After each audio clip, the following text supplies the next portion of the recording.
What was it like attending school and growing up during Jim Crow era?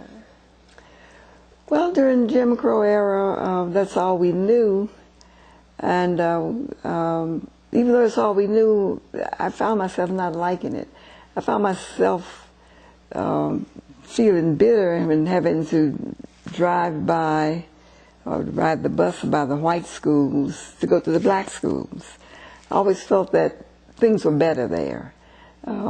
In time I learned that they weren't necessarily better, but I resented having to go by those schools.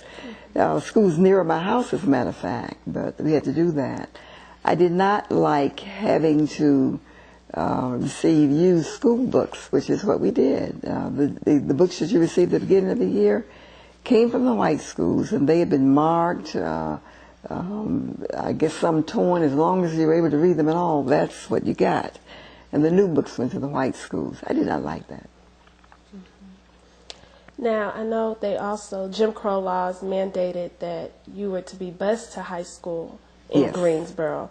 What was the name of your high school, and what years did you attend? And also, what was it like to make a transition from rural education to actually being forced to attend high school in the city? Okay, you mentioned busing. Actually, I was bused to Mount Zion Elementary School. That's right.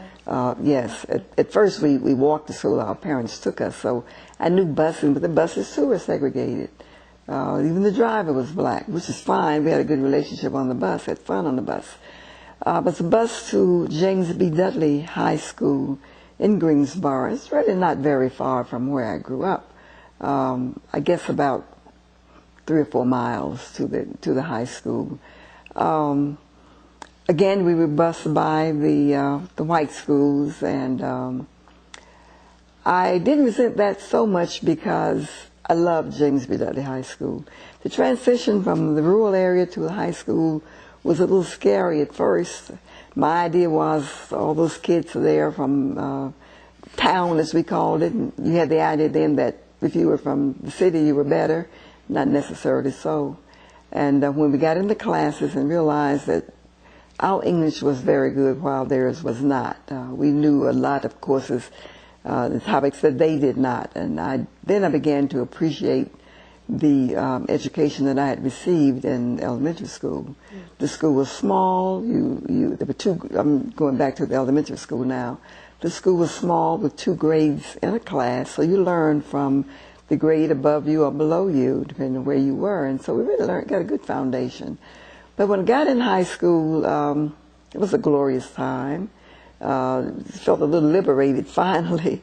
I will admit that when I was first there, I was a little unhappy because for the first time in my life, I was separated from my siblings, especially my twin brother.